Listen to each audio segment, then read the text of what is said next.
What's up, everybody? It's the Arty 84 Show live here, episode 191 on this very hot Wednesday in August. As always, to the right of me, Adam the Mallet, Hey. hanging out, just doing his thing at the Red Hat. It looks like Yes. the last day of R.I.P. the Red Hats, which was a bar in Boston that was about 100 years old that Adam I and Dr. Powers went to. Oh God, it was about a month and a half ago at this point, right? Yeah, And, not that long ago, but yeah. We went to this last night. Supposedly, someone bought it and they're gonna bring it back. It'd probably be a different name, maybe. Well, I guess it was like someone who was like a regular there, who was like a Bowdoin alumni who just had a lot of money and was like, I'm just gonna fucking buy it. Well, there you go. Shout out to the Bear Moose Brewery in Everett. I'm wearing the t-shirt today, but I will be at Night Shift Brewery tomorrow at 7 p.m. DJing from. Wow, that came up fast. Yeah. One of several gigs I get booked for the next few months. But if you want to check me out spinning the Unos and Dues, I'll be at the Night Shift Brewery on Centennial Highway in Everett, Massachusetts from 7 to 10 tomorrow. So funny you mentioned DJing. I'm fake mad. Not really mad. I'm fake mad at my friend his wedding I'm going to. Oh yeah. When's that? Next week? No, that's next month. Next month. But like I asked him if he's going to be a DJ or a band. And he's like, oh, we got a DJ. And I'm like, what the fuck, man? Like my buddy's a DJ, you know, and he could really use the money. Like he has a kid. He might not eat next week. What the fuck? Right? I would have probably got a good deal though. I know, that's what I said. I'm like, you probably would have got a better rate. Why didn't you come to me? And he's like, oh, probably didn't know. He's like, I didn't think of that. Yeah. Hypothetically, what if I was like, all right, I need a favor. Like, I need you to DJ my friend's wedding. I would on a Monday. I want to rub this in. What would it cost? Tell him I would give him my like potty rate instead of my wedding rate, which is like $250. Yeah, $250. Yeah. Wedding, and beers and stuff. Yeah, you know, that always works out. My wedding rate's usually $1,000. Yeah. 1,000 if I know them, 1,500 if I don't. Yeah. And then potties are usually $250. You know. Oh, so I'm not even getting the friend discount. I'm just getting the party rate. You're getting the potty rate, but you're going to a wedding, so you're getting like a 75% off. You know what I mean? Tell you to save 75% off of the regular rates. Yeah. We do have a guest tonight. We're gonna bring him in a little bit. So I'm gonna rub that in later. Yeah. You should tell him that. Be like, listen, you could have saved yourself so much money. I'm gonna. That's exactly what I'm gonna do. It would have cost you $250 and maybe a 6-pack of beers. Yeah. Yeah, he would be playing the hits, spinning them all night. It's gonna be very interesting DJing at this brewery because I don't know. So the first time when you DJ a gig in a new place, it's like kind of odd because by the second time you're adjusted, so you know how to like set up, you know what to prepare for. Yeah. So I don't know if they're gonna stick me in the room we had the baby shower in. I don't know if that's gonna be the room. That's a good room. It was a nice room, or it's gonna be in the main hall. I'm thinking probably in the room the baby shower was in, only because if you didn't want to listen to music, you just go to the main hall. Yeah. Maybe. I'm thinking the main. I'm not thinking that room though. I'm thinking the main hall only because like that room seems like a room that's specifically set aside for functions. Yeah, I know they do open it when it's busy. You know. Okay. Because it's like the only way to get outside from once you get in, so it's kind of like a weird situation thingy. All right. Oh, maybe they'll set me up outside. I mean, I don't mind DJing outside if it's nice out. That's fine to me too. But so I'm there tomorrow night, of course, and then I'm there again on the 26th of August. And he goes, so we're gonna team you up with Retro Game Night. I'm like, all right, what's that about? He's like, we're just gonna set up old school video games around the brewery, and people can play like old school Nintendo and Sega and shit like that while you DJ. I'm like, that's fucking pissing. I'm like, because at least people are moving around and stuff, and they're drinking, they're playing games, music's playing. You know, I can really get deep into some of my archives, some 80s, some weird kind of cool, like, you know, digital music. Okay, that I would like to see only because I'm curious, because that's gonna be interesting because it probably means no women. A lot of, you know what? I don't know how that's gonna go. Like, maybe that's why they needed the DJ. They figured I could, you know, I bring in the ladies. Maybe. Yeah. I don't know. Girls want to dance. Their boyfriends go play retro games. Yeah, but those are the type of chicks that like that. Some of those chicks like games like that. You know? I'm not expecting to be flocking the women here at the Of brewery, course. but You want something to look at. Thursday nights. Yeah, because remember the nights at the tavern in the square? Oh god, sometimes they were just a sausage fest. Yeah, Lots of dudes. I never went to. Oh, yeah, it was just a bunch of dudes sometimes, and I used to get so bored because like I was up on like a pedestal. I kind of overlooked the two bars. It was like in the middle of the building, and you look around and stuff, and you get to see what's going on, and occasionally but you were so out of like the range to flirt with anyone or talk to anyone. You were kind of like I was best friends with the waitresses because they would come over and slip me notes of the songs they want to play and stuff in exchange for drinks. And the key is to get friendly with the bartender, because once you're friendly with the bartender, he'll hook you up. And that's all about. It's all about the hook of it. You know what I mean? It's at the end of the day, especially they charge me. I gotta pay taxes off this gig, so I understand it's a corporation. They need to know where their cash goes. I get it. I like the old mom and pop places where they just take $100 out of the drawer and they give it to you at the end of the night. You know what I mean? So that'd be great. Those are the best. Tavern used to be like that, and then the IRS got on them because they were paying the DJs like we were getting paid $1.20 every gig. $1.20 for 4 hours of work's not bad because you're sitting there just pretty much playing music and drinking and chilling with people. Yeah. But then they would tax you. You get a W-9 at the end of the year. You got to fill out with all the fucking information and stuff like that. But Uncle Sam wants his cut. Well, the good thing is technically it makes me an independent contractor, so I can write shit off. So I used to write off my gas. I used to write off way more than I'm supposed to write off. I never got caught. Knock on wood. Now they're probably listening to this podcast. They're like, they'll catch you for everything. Yeah, you're on their hit list. Oh yeah, I'm on a watch list for sure. I'm on like that caution. Like, my name pops up more. I mean, listen, fucking, they got me. They got me a couple times. Yeah, they'll keep getting you too. They'll just. They called my old work and told me they were going to garnish my wages. Are you serious? Well, because I was ignoring IRS form. I didn't know what they were. I was just throwing them away. And then they stopped sending them to my apartment. They would send them to like my parents' house, and they were getting lost in the mix. And I guess I owed like $1,100, and they were like, this is from like an audit they did like for 3 prior years. And I go, holy shit. So I call them up. And at first I thought it was the Mass Revenue. I called them. I assumed that the IRS in Massachusetts was the IRS that ran. I didn't realize the Department of Revenue for Massachusetts is different than the IRS. So I'm on the phone. I'm like talking to the guy in Massachusetts. I'm like, dude, what the fuck? He's like, what's your thing say? I go, it says IRS. He goes, he's like, yeah, dude, that's not us. He's like, that's the feds. I go, don't you handle all? He's like, no, we just handle the Massachusetts stuff. And every state has their own, because some states don't have state tax. So they don't have to deal with that shit. He's like, you got to call the feds. I'm like, oh God, it's going to be pain. So I call him up. I go, how much does it cost?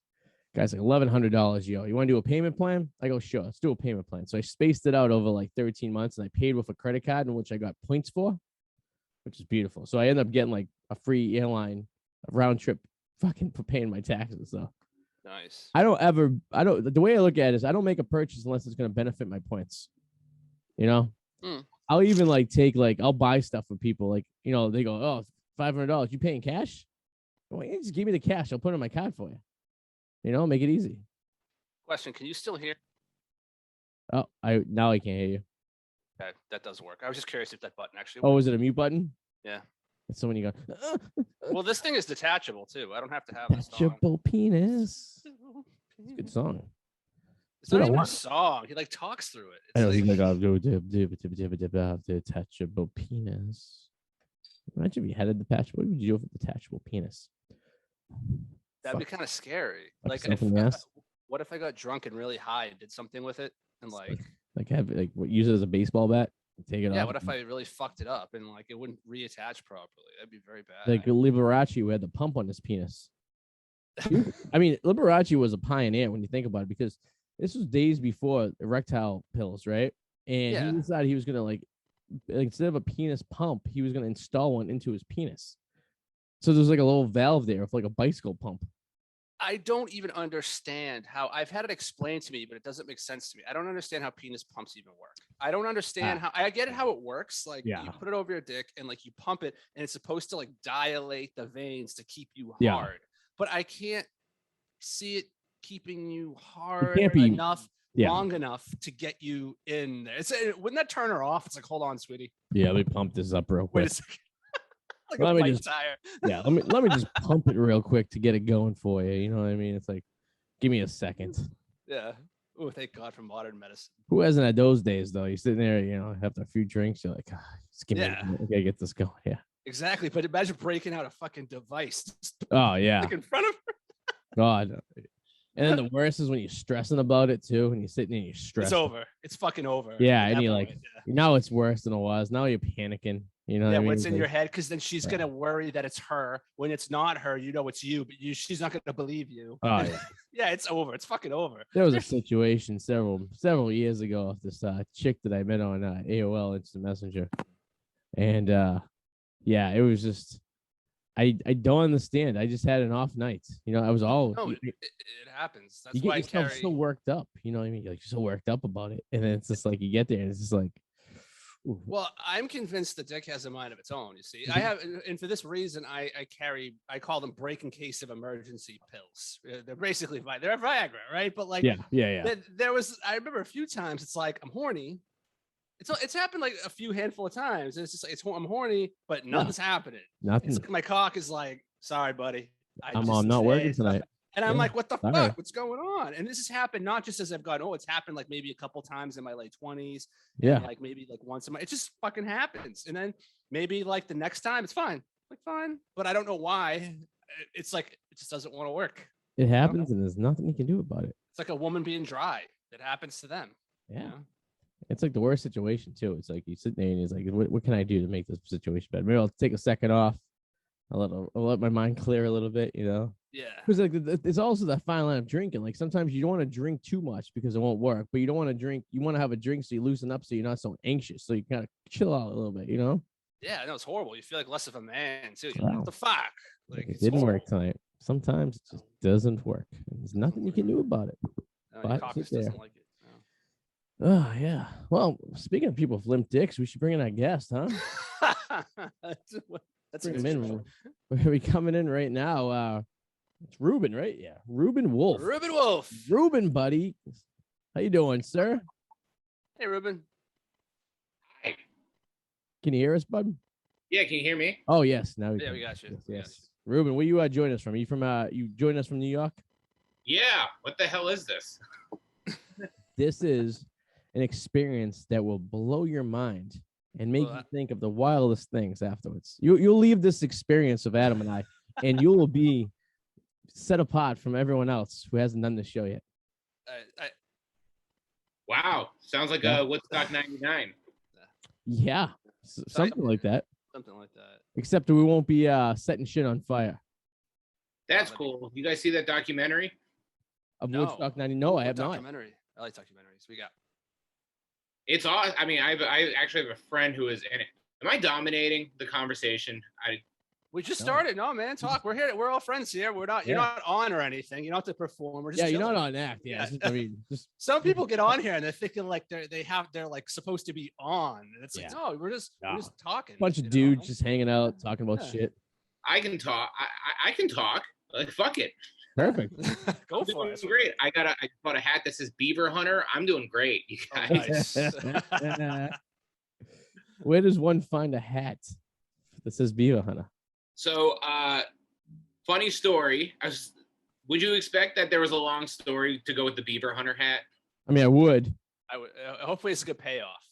Okay, well, shit. Now I feel pressured. I know, man. It's all right.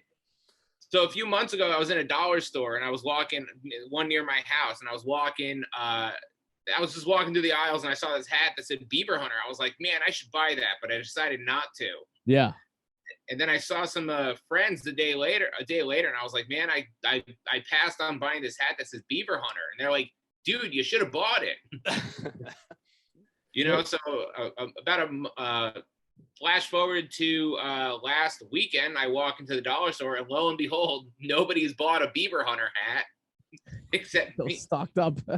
They stocked more on Beaver Hunter hats. I was like, it's a sign. Do you imagine if you wore that hat into like a lesbian bar?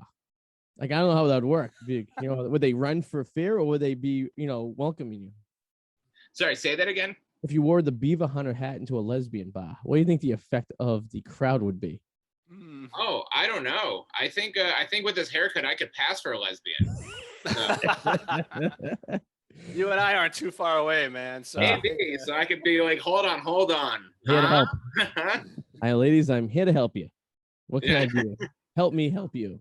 I'm on your side. That's what I would say to them. You guys are from Boston, I can tell. You're a Dolphins fan, right? As I was reading about you online, you're a Dolphins fan, right? I am a huge Miami Dolphins fan. All right, we can deal with that. You're not a Jets fan, so we can. I know you don't like the Jets, so we're fine with. Where are you originally from? Are you originally from New York? I'm originally from South Florida, and in my house, we say Jets. We call it the J word.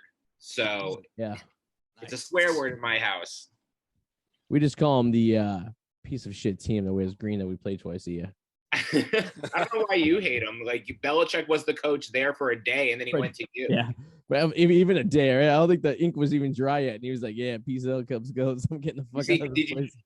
Did you see how he went about resigning? Yeah, it was fucked up. It was on a fucking napkin. Yeah, it was like the worst way. Yeah, it's literally the worst way you can quit a job.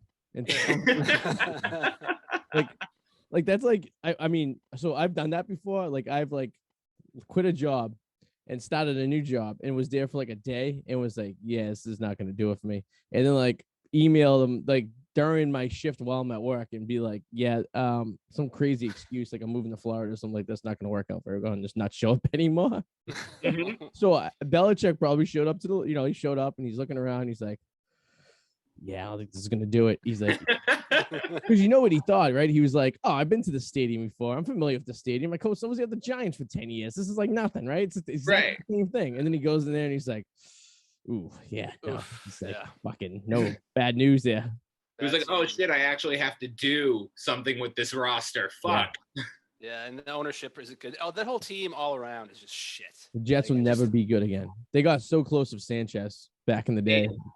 They did. I don't know. The Salah and that D line he's putting together look pretty good, but I don't know, man. As a Dolphins fan, I could live the rest of my life with the Jets going 0-17 now. Actually, every year. Too. Yeah, it's gonna be great this year because it could be a possible team that goes 0-17, which is even great. It'd be the first team to have 17 losses in a regular season. So it'll be. I think so. I think the Texans could do it. Honestly, there's just no talent on Houston right now. No. They're so disgruntled too. Like we want the quarterback. We don't want the quarterback. If we're gonna let him, we're not gonna trade him. We want to get rid of him. Like they can't figure out what the fuck they want to do down there. Your team looks like it's finally getting their shit together after several years. I mean, you have some good pieces in place. I'm not sure about Tula, but you got like some other working. You got a good coach on there. You got a really good coach. Yeah. I like what's going on there. I think Tua is going to be fine if the offensive line can stay healthy and like not get his ass kicked every single game, because that's all I want is a good offensive line. Yeah, that's important, especially for a young quarterback to have around him. Yeah, big time. Talk to Thomas Jackson Brady about that one. He'll tell you all about the offensive line and how great it is. It's I mean, I played offensive line in college. I can tell you firsthand how important it is. What position? I played center. I played them all, but I like the interior offensive line because I'm so lazy. I'm like, good. I can just take I could step one way and like do my job. You get like a 6-foot circle. It's like I stay in my circle. I just can't leave my circle. I like center because like I would just hike the ball and then I would just like step one way and the coach is like, even if I don't know what the play is, I'm like, I have a 50-50 shot of getting this right. Yeah, that's true, right? It's like, I hope if the guy runs to the left, yeah. So the guy runs to the left and the run was to the right, and I get chewed out by the coach. I'm like, I'm still gonna do the same shit on the next play. Like it's going in one ear and out the other guy. You go to the quarterback and just tap either my right ass cheek or my left in case I forget. Like if it's going to the left, just tap my left. You know what I mean? And for some reason, they just touch my balls every time. I don't know why. They get deep. That's the thing about quarterbacks. I mean, they get into the crevice of your ass. Like the centers will have to like, you got to get used to having another man just rubbing up against you like in a tickle it. Yeah, used to that. Tickle it in there, right? I think it was my first and only college sexual experience was playing center. Like, yeah, I get lucky every Sunday. 30 times. I have someone fondle my balls every single day. Yeah. Fuck you're doing drunk hookup. Just sitting there. You always wonder, like, if you ever get a new quarterback and he's just learning the position and he doesn't really know exactly where the hands go and he's just really, really aggressive. He's really riding the grundle. He's just like, all right, buddy. Yeah. You turn around, you're like, all right, bro. Like, you don't have to put your thumbs in my ass. Like, it doesn't work that way. You know what I mean? Just a little tickle to let me know you're there. That's all. Just like little grunts, What college did you go to? I went to a small school in northern New York called St. Lawrence University. Okay. A lot of Boston people from there, actually. Was it really? Yeah. Yeah, mostly. It's I followed a drinking. A lot of drink, a lot of natty ice. Yeah, I bet. A lot of skelly caps. Oh my god, yeah, and I followed the Bruins my freshman year because all my friends were into the Bruins. Okay. Yeah. They won the cup that year, so it was pretty good. It's and they haven't won anything since. Fucking what a disappointment. Are they? I thought they've been pretty good for like 10 years. Well, so in 10 years they got to 3 finals and they blown the last 2 of them they played literally in the last game. Like, I mean, the one they lost against Chicago, they were tied up, with like nothing left in the clock in the game 6, and all they had to do was hold out for a minute, and they didn't. Chicago scored, won the friggin' cup. They could have forced a game 7 in Boston, and then fucking St. Louis forced a game 7 in Boston and is dominated. And like it was like 4-1 in the first period. And it's like, what the fuck? And now they're blowing the team up because they can't afford all the old players, and it's just fucking disastrous. As someone who's a fan of a team who's like, I've never seen them even sniff a championship, I have no pity for like, oh, we've been to 3 finals since. Oh, I know. I feel bad, like for the Dolphins, just for the fact that you had that you had not Joe Montana, fucking Dan Marino all those years. And like he gets into the Super Bowl like his second season. And yeah. You guys, everyone's gonna be like, this is gonna be great. We got Dan Marino. He's like, we went to the Super Bowl, dude. We're gonna get the more Super Bowls. And like he only like sniffed close to like the championship like a few times after that, Yeah, it was they never built a team around him. It was I've only been following since 2007 because that's when I started playing football. But like everyone talks, I lived in Buffalo for 4 years, and every time we brought up I was a Dolphins fan, they would go, "Oh, those Marino Kelly matchups in the '90s, man." Yeah. Buffalo Betties. We talk about Buffalo Betties all the time. Mm-hmm. What's a Buffalo Betty? Buffalo Betty is a Buffalo 10, but if you took her out of Buffalo, she's probably like a 3. 2.5. Boston 3. Boston 3. Call them Buffalo Betties because like when you're in Buffalo, you're submerged of them. So like you're thinking, looking around, you're like, well, she's probably the hottest girl in the group, and you're like, oh, this is great. I'm with the hottest girl in the group in Buffalo, and then you take her out of the metropolitan area of the greater Buffalo area, and they just slowly lose its potency, I guess you could say. Like water and not. Right, it's like a Cleveland 10 and a New York 2, Correct. Yes, exactly. Yeah, you go to cities and you're like, well, dude, bro, I went to Oklahoma City, I picked up a 10. And then you show your friends the picture, and it's like, dude, it's a dude. Like, what? You know what I mean? It's like, what the fuck? You just, I'm not going to New York City. I go to New York City and I walk around and I'm looking at broads and I'm like, yeah, there's no chance I have any chance of any of these chicks, right? I mean, you know what I mean? I got to go to a New York 3 to survive. I love the idea of someone in Oklahoma going like, this guy is the hottest girl in Oklahoma City. Have you ever been to Oklahoma City? No, I've never been. Although I saw Kevin Durant once when I was in LA. So yeah, that was that's close enough, I guess, right? It's the closest I'm ever gonna get there. What about you? I spent like 5 hours in Oklahoma City one night. Me and my sister on a road trip. We were coming down heading to Dallas, and we stopped at Oklahoma City. Actually, not a bad time. Surprisingly enough, I thought it was going to be like a redneck bumpkin kind of like, wear your cowboy boots and cowboy hat and go to the old rodeo. But it wasn't actually bad. I mean, for what it is, I mean, it could be worse, I guess, but. I felt the same way about Cleveland the first time I went there. Yeah. Cleveland's about the same way too. Yeah. I was ready to tear the fucking. I mean, keep in mind, like my reference point was like the movie Major League. Mm-hmm. That's all I knew about Cleveland. Great movie though. It's a great movie. It's a fucking awesome movie. Yeah, fucking river burnt for 3 days. Like, how does water catch fire? Oof, that's bad. Oh, Yeah. yeah. Well, the river was just so polluted. Yeah, Yeah. just burnt. Like there was. I mean, if I were living in Cleveland, I'd be like, "Is this the end of the world? Water is now on fire. What the fuck is going on?" Do you follow baseball at all? I don't. It's really just football, and I just started following the Rangers a little bit, but Yeah. yeah. The Cleveland Indians are changing their names. I don't know if you've seen the news. A couple of last week they released it or something. I've seen it. What do you think they're going to change it to? So they changed it to the Guardians. It's the Cleveland Guardians. I love that with the Boston accent. Yeah, Guardians guy. Which is basically Indians with a god in front of it. It's like Guardians. I guess supposedly they have these like crazy bridges in Cleveland. They have these like, I don't know, like sculptures on it. And they call them the Guardians of the city. Apparently there's a whole history behind it.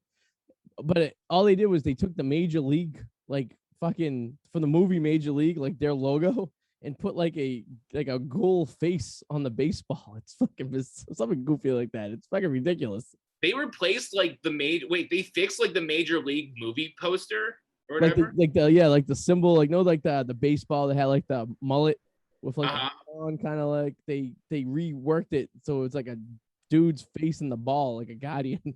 No, I'm looking at the logo right now. It's a giant G with wings on it.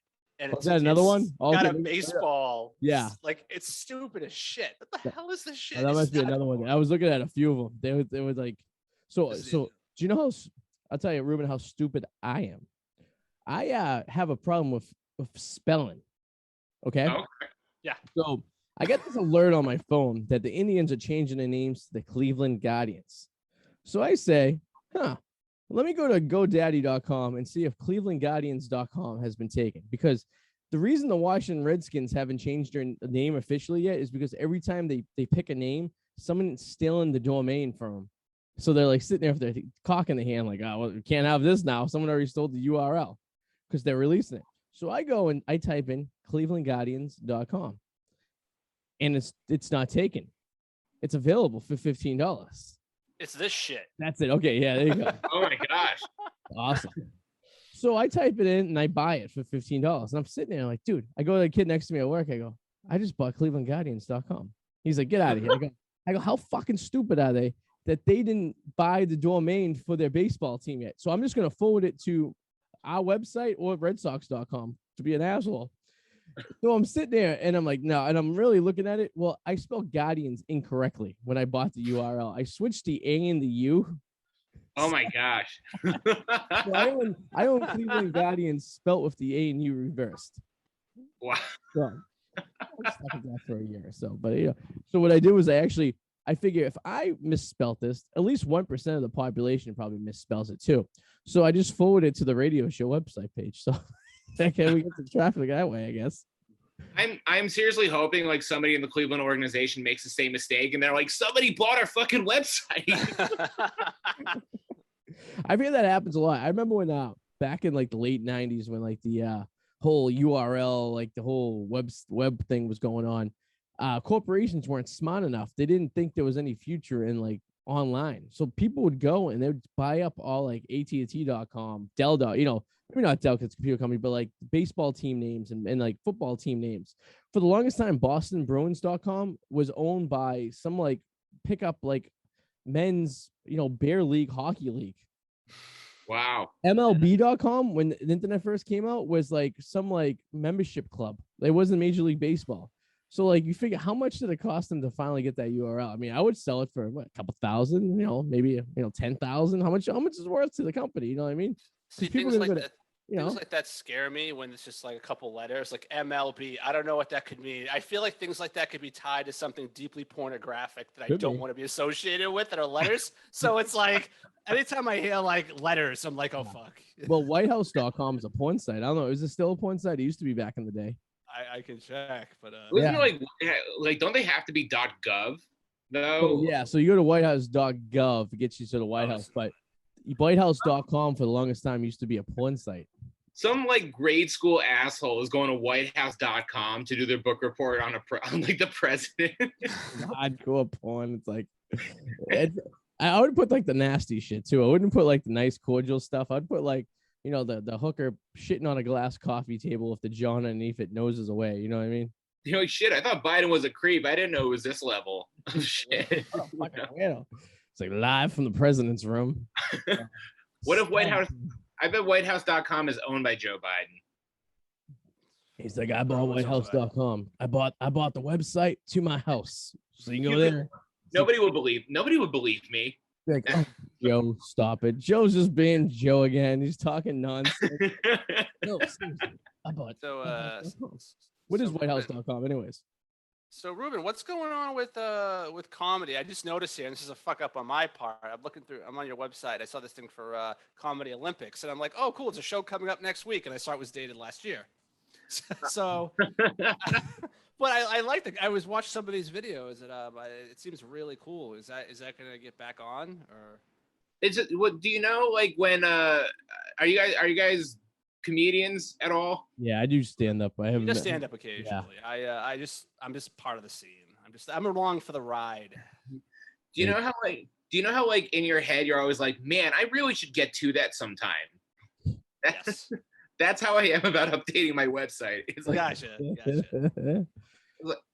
I always go. Comedy Olympics was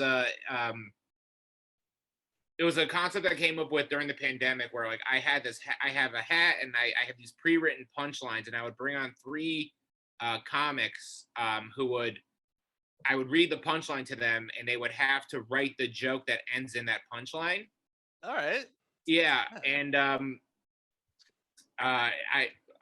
where was I going? And then I would have audience, and the audience would vote on who their favorite joke was. It's like a little taste of whose line is it anyway kind of thing going on there. Yeah, it's a pretty cool idea. Yeah. It's a great idea. Yeah. I mean, the thing was, like, at a certain point, everyone seemed to love it, and like all the comments here were like, this is such a great idea. And I think the only person who really did not like it was me. All right. That sucks. That's the worst. You gotta franchise it out, you know what I mean? You gotta be like, all right, listen, I have the idea. You guys run it, and I'll just give me a piece of the action. You know, it's at the end of the day. You know, honest to God, like that's really like this is why I produce shows, but like I co-produce shows. So like if I'm ever gonna produce a show, I'm like, I don't want to book everybody. I don't want to do the whole. I don't know. I'm just I guess I'm a pretty lazy person because like. Doing Comedy Olympics was like I would have to book people, I'd have to write these things, I would have to like shift my computer around, and I mean obviously like this is not conducive. This is what it was for a long time. It was like this view of my room. I'm like, this is not good. So I had to turn and face my wall, and it was like a whole now that I'm saying out loud, it doesn't sound like as big of problems as I kept building up. It's like first world problems. I'm looking at a window. Arty, we got to get you out there. It's almost time to unleash the Kraken. I feel like for you, you don't want to turn to Eric, who was playing comedy softball when he hadn't done comedy like a million years. We got to get you out there. So Reuben, it was funny. I was about to break out again. I just had a kid. I got married. And I settled down. I finally figured out a way that I could go. All right, maybe at least a night a week I can get back out to the clubs, because I was running shows for the longest time. I was doing like, you know, once a week comedy shows, and I would do all the booking and get people going, and we do it at breweries. We were doing it all over the place. And, you know, it kind of slowed down a little bit. And then, you know, I got married and had a kid, and I was like, all right. So I'm like, I gave it enough time to go by. And I'm like, all right, I think I got to start doing it again. So what I could do, what we were going to do was I was going to work the show. So the radio, the podcast show, the live stream, into like doing it at a club. And then we do like the comedy afterwards and kind of, you know what I mean? So we kind of like, I have a night out, you know what I mean? Because I could, I could figure out a way to get away from the wife and kid if I could do everything in one night. I could get, if I get one night to do everything, I could bang it up. And I was about to do that. We were about to do everything great. And then all of a sudden COVID hit, and we were like, fuck. All right, what do we do now? So Adam and I started doing this online. We were on us. We started this. It started with us on our cell phones, sitting there at like a kitchen tables, just like recording it and then taking the video and splicing up. Okay, if you go back to look at some of the shows from like March of last year, it did horrific. So then I had an old camcorder, and then we got green screens. And then we got like really good audio equipment and stuff. And like, I go, you know what? I'm not going out. I'm not doing anything. Let me drop like $1,000 on some cool stuff to make this like look like a real nice production, you know? And then I The world also came back, right? And then like the world came back, and you're like, fuck, now I have all this equipment. well, now Adam and I like, oh, we gotta bring the show on the road again. So now I'm like, all right. So I'm like, I gotta figure out a way to get the studio on the road, but make it so like if I need to get back, I need everything portable, but I need everything fixed. You know what I mean? But I mean, you probably doing the same thing too. You probably watching TV shows and being like, damn, I know people have better production quality than these fucking like The View, where these people are zooming from their houses. You know what I mean? It's like, didn't I ever think about like if I was a producer of a TV show on TV, wouldn't I say like, hey, listen, you got to upgrade your technology. You can't be doing a fucking Good Morning America on a fucking iPhone. You know what I mean? Like, Right. Yeah. but I don't know. But so I was getting back into it. So and then I got it. Then all of a sudden everything hit, and then I was like, all right, so I guess I'll do some virtual company. That went over like a lead balloon. I was fucking I couldn't do it. Oh, you didn't like the Zoom shit? I work on React. Like I need reaction. I need Yeah. I need because you don't a lot of people mute their fucking screen so you don't get any laughs, and then keeping track of time was almost virtually impossible because I had no timing because I had no flow. And I think I did like 2 or 3 shows, and I was just like, I just can't do this. It's just not. I can't do it. I feel like comics are split into 3. Like there's the people who like really went into Zoom and like kind of still, actually let's call it 4. There's the people who like are still on Zoom right now. Yeah. There's the people who like did Zoom for a while and like now things are back. They're like, fuck it. Yep. And they left. There's people who what was there was people like who tried Zoom for a bit and then they decided it was not for them. And then there was just some people who like for a year did nothing. They're like, no, I'd rather just sit at home. Like I'd rather not do comedy at all than do it to a webcam. So where did you fall in? What category were you? I did Zoom and now live shit is back and I was like, fuck it. Yeah. So Yeah. You see, Reuben, I'm what you would call a pussy. And here's the thing, I have like this binder of material that I think one day I will. But I do not like attention that I can't control. If I can control attention, I'm fine with it. But being up in front of a crowd of people that I can't control what is going to happen, it makes me nervous. The thing is, once I start talking, I'm fine. Yeah. It's the anticipation of everything that bothers me. And the ultimate test coming up is I have to give a speech at my friend's wedding. There's going to be 100 people there.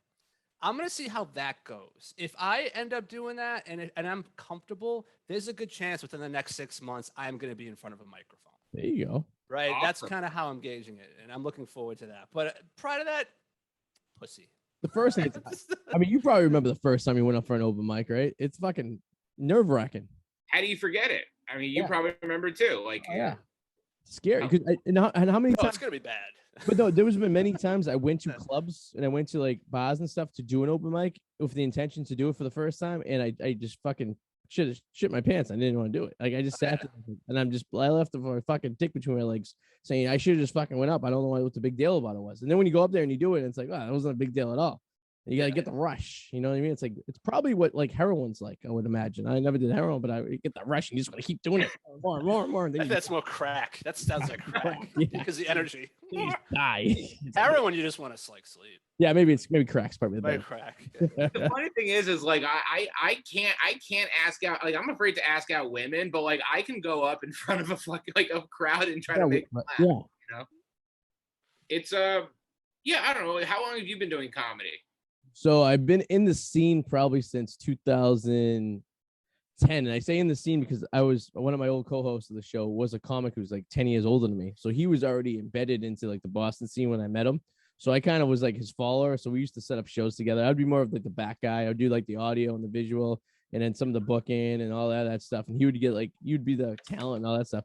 And I kind of progressed over into more of the talent and kind of doing everything because Danger Powers doesn't really do much. Right.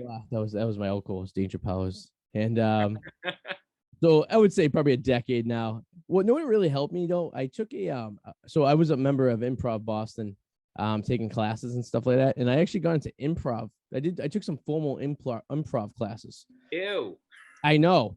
So yeah, tell me about it. So it was so odd because I did it so I could gain, I guess I could get over my fear of. I was never afraid of stage because I was a musician. I played in a band for years, so I was always in front of audiences. So like getting on stage wasn't like the fear part. It was like being on stage by myself. Because at least when I was on stage, I had my band there with me. So if everything sucked, we all sucked. But like Right. you're up there with a microphone and like It's all you. Yeah. it's all on you. Everyone's looking at you like, oh, this is an asshole. So, but improv was like kind of an introduction because I had a group, but it's funny. I took like 5 improv classes, and I just wasn't feeling it. Like I just wasn't doing anything. So I said, fuck it. They had a stand-up class. I'm like, let me take a stand-up class. It was with a guy who was a comic that I was familiar with who did the show in the past. This kid, Dana J. Blaine, who was he used to teach classes all the time, Boston guy, and he basically was the teacher, and he was like, basically, this is what you got to do. And he kind of already knew. It was nice because then he adjusted you and he would give you criticism. So you'd sit there and you write your jokes, change that, add this. It was almost like a comics round table session, right? So you're all sitting there and you're just helping each other. You're not busting each other's balls. Right. You know, you just kind of like, all right, maybe change this word, change this alignment, change this progression, whatever. So that helped. And then once I did that, going to open mics was a piece of cake because I was going to open mics prior to that. And they were just like, it was like a train wreck because I was writing jokes.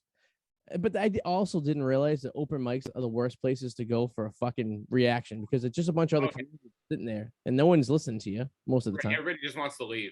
Yeah, they sit there, they do their time. It's like prison, and then they leave. And it's just like, occasionally you get like some people didn't know there was an open mic and they would sit there and hang out and be like, oh, this is interesting. You get like maybe 2 or 3 tourists, and then like there was this one place in Boston. They got a lot of like foreign people that were staying at the hostel next door that didn't speak any English. So it was just a night out for him. So it's like, and you look at the crowd, you're like, all right, how you guys doing tonight? Everyone's just like, you get the, okay. It's Okay, right.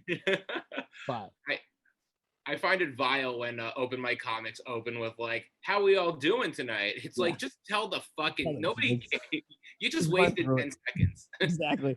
Run through your jokes. All right, here we go. Yeah. God. Boom, boom, boom. Anything?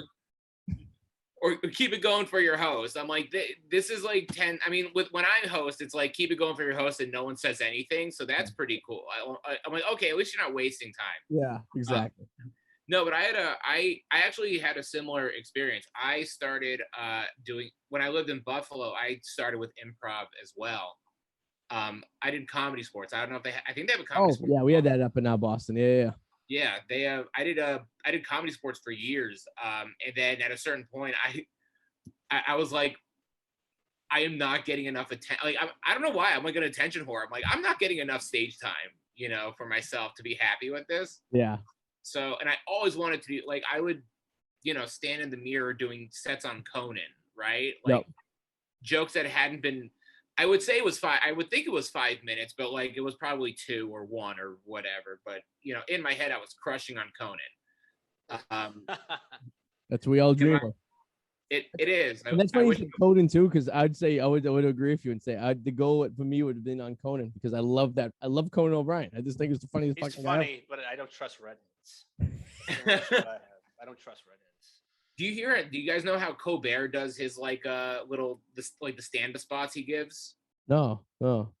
He's not there. Like they film it separately. Really? And I think it's just a bunch of comedians come out to an audience and do 5 minutes and then leave. And then like he said, and then they edit it so Colbert is like, please welcome this guy, and they cut and it's the guy coming out and doing like a separate set on a separate day. And then they come back to Colbert, and he was like, "Wasn't that person great?" Yeah. That's good. Is there anyone in the audience? Yeah, there's an audience, but like it's filmed on a separate. It's filmed. I think it's filmed on the stage, but like a separate day. So they might bring in a bunch of comics and be like, all right, we're gonna run through like 20 comics for like for stock, and we're gonna get that. And we'll just put them through the episodes throughout the week or whatever. Yeah, I mean, Colbert, it's like a great launching point, but it just sounds miserable. With that said, Steven, I love you. Please put me on your show. Yeah. Well, because you think of the old days, like you go back to Johnny Carson, and you go to Jay Leno, and you go like David Letterman. Like if you did really good, you get the invite over to the chair. Johnny was big on that. Like you killed it, and then you'd be like, "Why don't you come over and join us over here?" And you sit there and you get 5 minutes of fucking Carson, just the chit chat.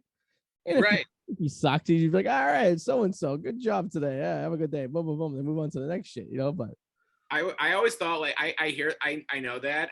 And I always thought like I would be like a comedian who would like do okay. And then I'd be like, Johnny, you want me to come over there? And he'd be like, no, go. Yeah. Johnny, You want to go? Yeah. Yeah. Okay, all right. Or if he invites you over there and you sit there and you're like you're so it's like Adam and I had to talk about like you're hanging out with a hot girl and you're gonna bang her, and then like you finally sit there and you can't even perform. Then you just Right. Oh my God, you're so pretty. And he's like, all right, we'll be back after this ad for SOS pads. And it's like, what the fuck? I watch those old Rodney Dangerfield is probably my favorite comic ever. And I watch some of those old clips and like he gets invited over and like I feel like Johnny's just like knows how to get him going because like he's just on for like the next 10 minutes sitting there. It's called cocaine in the dressing room. That's true. That's No respect. That's why his eyes are like this big. He's always looking at wait, what? The 2-story house, the story when you move in, the story when you move on. He always has those expressions. He's looking. Oh, Dangerfield was fucking hilarious. I got no respect. Oh, I quit smoking. You know, I said I'd only smoke cigarettes anytime me and my wife had sex. I've been on the same pack for 20 years. I know. One of my favorite lines is my wife put a mirror over our bed. She likes to watch herself laugh. That's pretty good. Did you ever see any of like the behind the scenes shit when they were like filming like Caddyshack and stuff like that? Like all the shit that went down when they were doing that? I have. I've never seen any like footage, but like I've watched Caddyshack's my favorite movie. So like I've learned all I possibly could about Caddyshack. Yeah. I must have been like didn't like E have those like true Hollywood stories behind Caddyshack? It might have been E or it might have been a VH1 special, something like that. Yeah, something like that. They had one. Yeah, it's on YouTube if you want to watch it. I think so. Yeah, it was pretty interesting to find out like what the fucking guys were doing behind the scenes, and everyone hates Chevy Chase. I can actually watch that on Hulu tonight if I want. Oh yeah, it's on Hulu. Bill Murray was on set for 6 days and had no scripted lines. Awesome. I mean, I believe it. Yeah, it's the best. Like, all right, Bill, go ahead, do what you do best. Yeah, and like I think I can't remember which actor it was like walking by the set when Bill Murray's doing the Cinderella Man or the Cinderella story bit, and like Hal Ramis just calls the kid over, is like, dude, just come watch this happen. And like he watched the whole thing, and like I have goosebumps just thinking about like having been there on like can you imagine like just being there, like watching that being filmed, like that great moment in film history? Bill Murray is a very underrated comic, I think. I don't think people respect or understand how great of a comic that guy was or He's is. Great. I think Chevy Chase is a complete dick. Like it's the thing. Like I think Chevy Chase. It's funny. Chevy Chase is a guy who has tiptoed to the line of assaulting somebody constantly, and then he'll be like, "I'm just kidding. It was a joke." Like he's done it like a million times. He's a fucking asshole. I'm not saying Bill Murray. I know Bill Murray has done a few things too here and there where he hasn't been that great, but at least Bill Murray has some pretty cool, fun stories where he's been a good guy.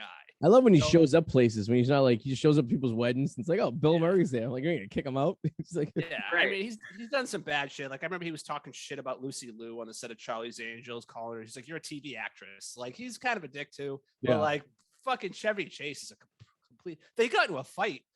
Chevy Chase came back to SNL the second season to host as a guest because Chevy Chase left after the first season, and him and Bill Murray actually got into a fist fight backstage. Oh yeah, it's pretty well known. And I think Belushi egged him on. If I believe that. Yeah, I believe it. Yeah, I think Belushi was sitting there like, Bill said, "You're a bitch, Chevy."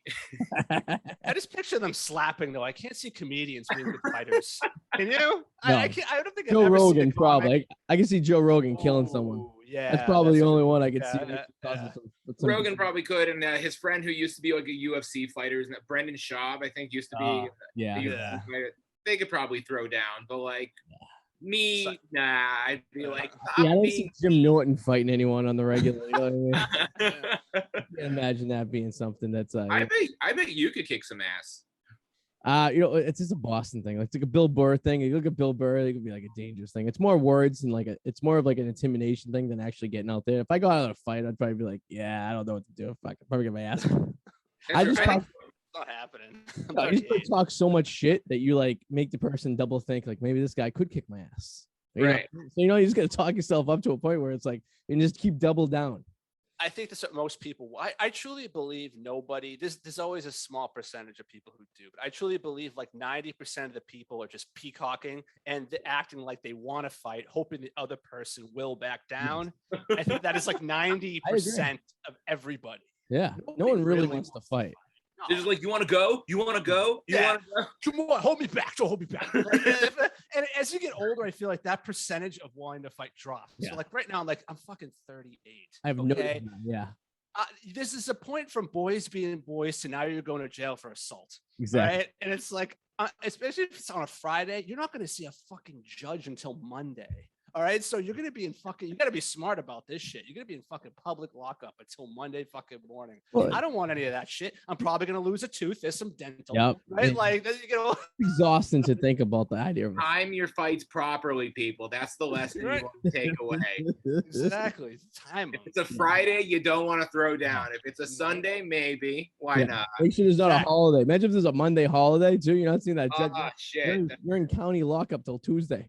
Just stay home on Christmas, you guys. Stay home on Christmas. Yes. I can imagine if I got in a fight, like, Friday night, go off the guys, go to a Sox game or something like that, and I end up getting in a fight and getting arrested, and I have to call my wife and tell her, yeah, you got to get me out of jail.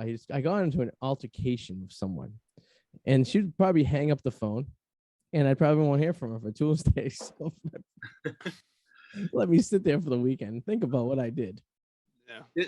I think this is on topic, but like I found there was like a graphic released today of which NFL fans drink the most in a stadium, and then I found another one for baseball, and surprisingly, New England was far down.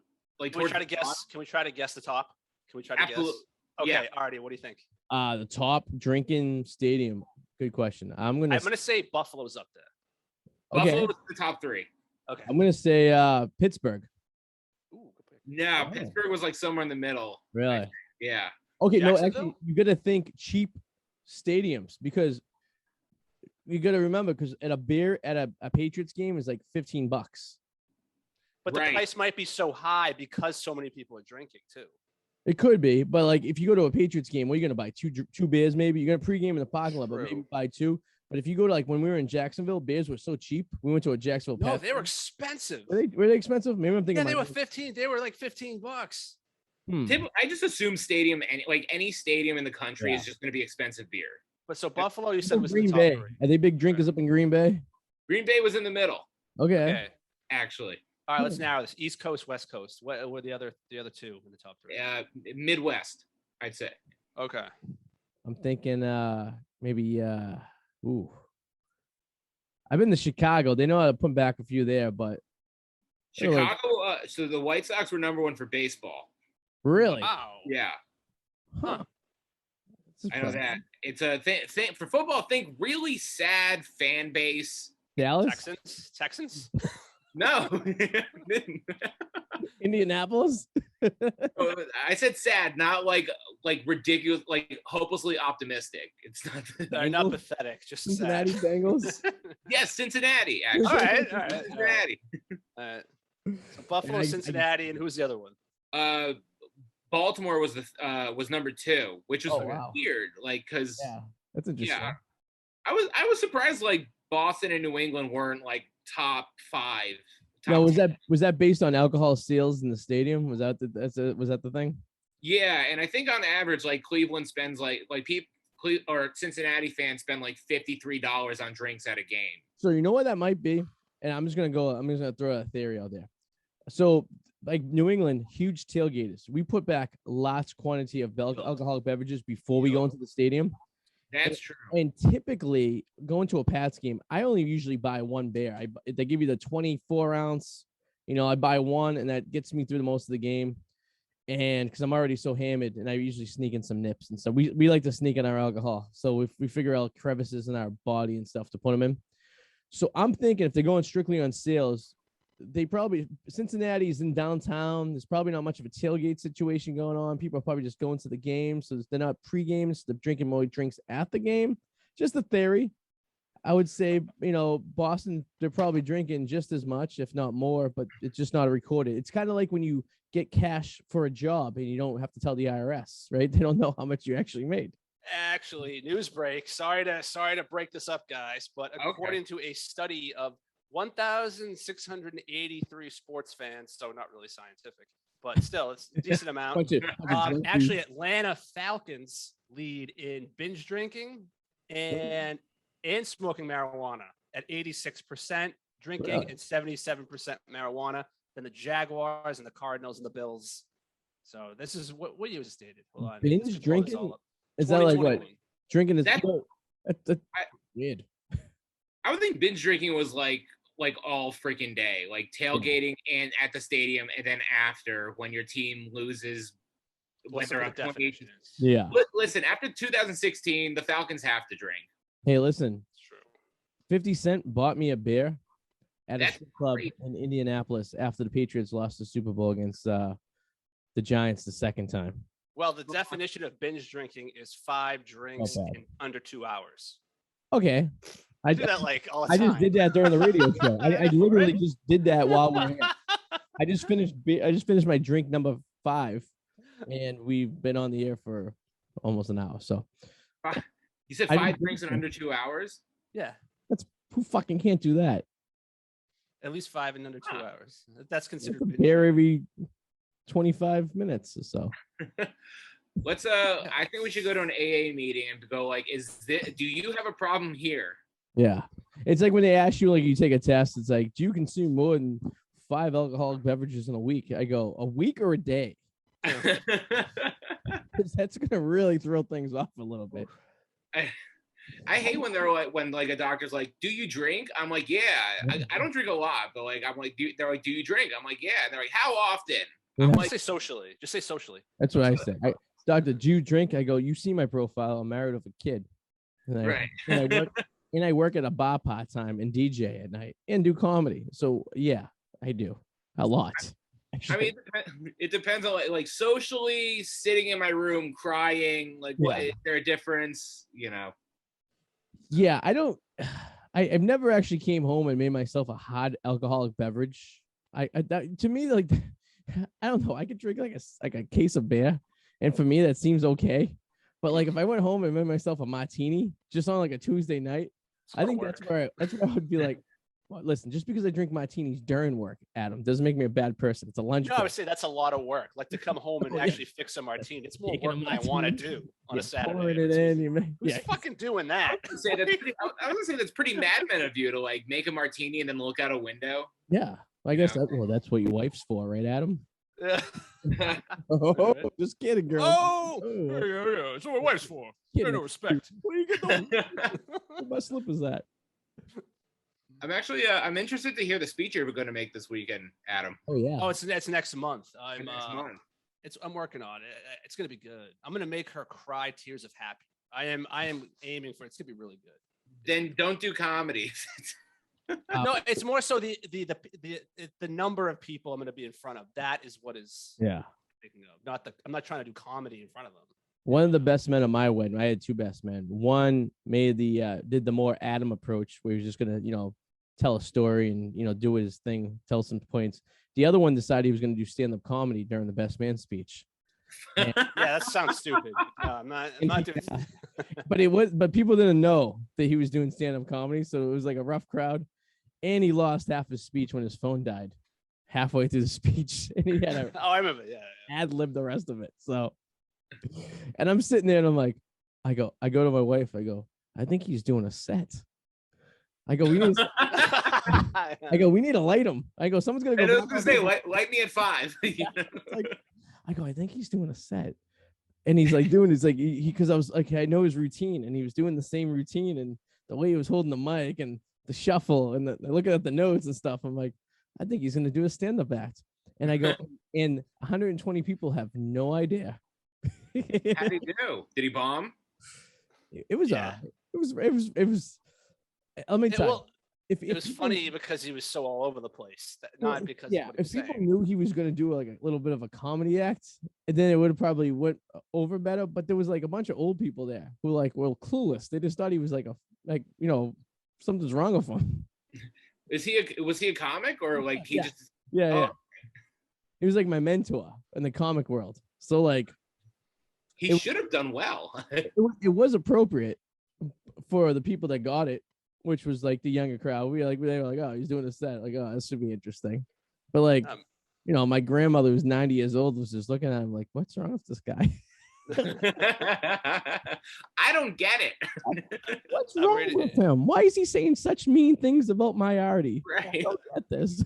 Why is he talking about his penis so much? He did make the innuendo that he wanted to bang my wife during the speech. So oh no, my wife wanted to bang him. That was like well, those are very different. One says confidence, one is misguided. You know. My wife looks at me and she goes, "Did he just like a sideways way say that I wanted to bang him?" I go, "Yeah." I go, "How do you feel about that?" I'm reading some Rodney Dangerfield quotes right now, and they're still just so good. Man, my girlfriend's so ugly. 2 guys broke into her apartment. She yelled rape. They yelled no. Good one. Oh, the day of the one-liners. I wish they could bring those back.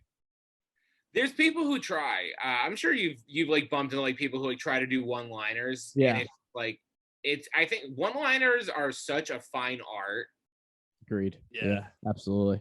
Big time. Yeah. Because you get 2 approaches. You either tell your stand-up back like you're doing a story and everything, it's like a chapter, everything kind of leads into each other. Then maybe if you're really good, you bring something back from the beginning and you conclude the circle, you know. And then you get people that just do like the story, the joke, fire, and none of them have anything really to do with each other. Nothing really flows. And then you have the one-liners that kind of just like boom, boom, boom. I like to tell the story and like I like to bring people on the journey, you know, and then at the last end, just bring them back home, you know, like with the first joke and kind of bring it all together, you know, which is difficult, but I like storytelling. So it's like, it's kind of my thing, you know? I like storytelling too, but the payoff has to be worth it. Like, because you're going to go so long and you're waiting that it's you hope it's just as funny as the wait. Yeah. You know, when it is, it connects and it's awesome for sure. Yeah. That's the thing about like there's this overused phrase for comedy called word economy. I'm sure you guys have heard word economy. Yeah, absolutely. Yeah, we'll use as little words as possible to get to the punchline. But you know, there's also like the other side of that, which is like you can go on as long as you want. If the punch is really strong, it's all worth it. All worth the payoff. Yeah, absolutely. You know, I'm more of the middle one you said, like a bunch of joke jokes, and they kind of, I mean, I try to make them connect some way, but typically they really have nothing to do with each other. I guess that only really like the connection only really like I guess matters at the end of the day if you're doing like a huge like 1 hour set, you know. I think that's like where it really makes sense to do, because like, you know, if you're doing like a stand-up special or something, you're doing 45 minutes, you got to really stretch your material too, I think. So like I think that kind of helps you bridge everything together to make it work. But if you get like 7 minutes, like, you know, it's like you just want to get your jokes out as fast as possible. So your approach makes more sense doing something like that. You know what I mean? Like boom, boom, boom. And then, you know, joke, punchline, joke, punch, you know, and so it's like, I don't know. I wish I could do one-liners. I wish I could just, you know, do 20. See, it's mostly out of necessity for me because like I can't remember. I have no memory when I'm on stage. I'm like, I need boom boom, like I need that rhythm. I can remember like more than the words, I remember the rhythm of the joke is what I need. Yeah, which makes sense. Yeah. Yeah. So I realized last night it's really hard to do when you're bombing. Oh, I see that. I had a set last night that did not go well, and I would be like, I would pause for for laugh lines, and nobody. And it's like, you're not getting that back. It's like, ugh, shit. We all bombed, but I get off on bombing. Like if I have like a blur crowd and everyone's like, that doesn't really do much for me. I either want to kill or I want everyone to hate me. And then if they hate me, I just want them to hate me more. So I just I get pleasure off the hatred that the crowd has for me currently on stage. And I just dig deeper and I want more hatred. And I like that actually, like, psychologically, because I'm fucked, gets me off. And I feel like, you know, they didn't think I'm funny. Well, I just made their night terrible. And that made me feel myself. You know what I mean? I still don't like none of the comics really did that well on the show I was on. Yeah. So like I'm still waiting for like the true bomb where everyone crushes and I'm the only one who sucks. And I haven't had that yet, but like even so, like it's kind of I always try to find like the silver lining, and I Yeah. don't know, bombing is kind of exhilarating. I agree. I think so. I agree 100%. I think I actually it's a humbling experience if anything. If you know, to kind of get you back off your high off, especially if you were like if you've had a week of good gigs and then you get one and it's just like, ugh, it brings you right back to earth, gets you right off that pedestal. It does, but like I don't know. I'm such a weirdo that like you always, you know, when you start, you're always the first when you start off in comedy, the thing you're always thinking about is like, what if I bomb? Yeah. You know? Yeah. And then like you do more open mics and you realize you can't really bomb at an open mic. You can only really bomb at a show. So when I do a show and I bomb, I'm like, oh my God, it's happening. Yeah. Like, holy shit, this is it. This is the thing I was afraid of. And it's really not that bad. No, Yeah, honestly. it's not. it's like the it's the anxiety and the working up to it. It's like, oh my God, what happens? It's like the first time you have sex with a girl. It's like you say, oh my God. Then all of a sudden, like you said, it's happening. Oh God, it's happening. What's gonna happen? And it's like, oh, all right, it was good. I'm like, I wasn't as crazy. I wasn't as scared as I thought I was gonna be. Right. You know, it's like, all right, I can do this again. You know, it's happening. Stay hard. That's fine. Where's the scene? Don't go back in there. She's pretty. That's Hey, I told my doctor I want to stop aging. He gave me a gun. Fucking A. Well, Reuben, we are approaching the end of the show. I just got here. I know. Fucking, we'll have you back. Stay in touch. I appreciate it. This is awesome. Man. And like we say to everyone, if you come up to Boston, let us know because we'd love to see a show of yours. You know. So it's the art. I should just hit up the Arty, or do we have like an Instagram? Yeah, just hit up the radio show. I'm always on it. The Arty 84 show. That's the easiest way to get us up here. Now that everything's starting to, well, it was starting to open up, then it's closing, but now we're kind of like, you know, the medium in the middle right here. What the fuck's gonna go on? But yeah, what's the COVID like there? What's the protocols? Yeah, it's city by city. It's kind of like, I don't know. I'm over the shit, to be honest with you. But we're kind of just living a day at a time. I don't pay attention to it like I did last year at this time, where I was just like, you know, fuck, this is the end of the world. Now it's just like, just be safe. Do what you got to do. Your own preference. You know, it is what it is. Yeah, I mean, I'm vaccinated. I assume you guys are too. 50%. I am. 50% of us are. At this point, it's your choice. Like, I mean, yeah, I mean, whatever. I think I honestly already had it back when it first came out, but I don't know. So I'm just gonna use that as my makes me sleep better at night. Yeah, you got the OG COVID. I work at a bar that has a lot of tourists and flight crew. Oh, and yeah. This shit was being talked about before anyone was talked about back in like December of 18, January of 19. So if I did catch it, that's where I caught it from. And I got I was OG. I was like patient zero. I was like the guy that had sex with the monkey when the AIDS came out back in the day. You know what I mean? Like that was lucky you. Yeah, right. Tell me about it. I still remember it was, I think, in February of like February 2020. I was at an open mic and somebody leans over to me. He's like, what do you think of this coronavirus going around? I'm like, what the fuck is that? Oh, that's what I meant. January 20, not 19. I would have been way ahead of the fucking path. That was days off. Yeah, so fast forward. Don't tell anyone, but I got this thing. It's the COVID nobody's talking about. You got it. We'll talk about it about a year. Right. Trust me on this one. I got it. You're gonna want this, Reuben. big news right there. You know? Yeah.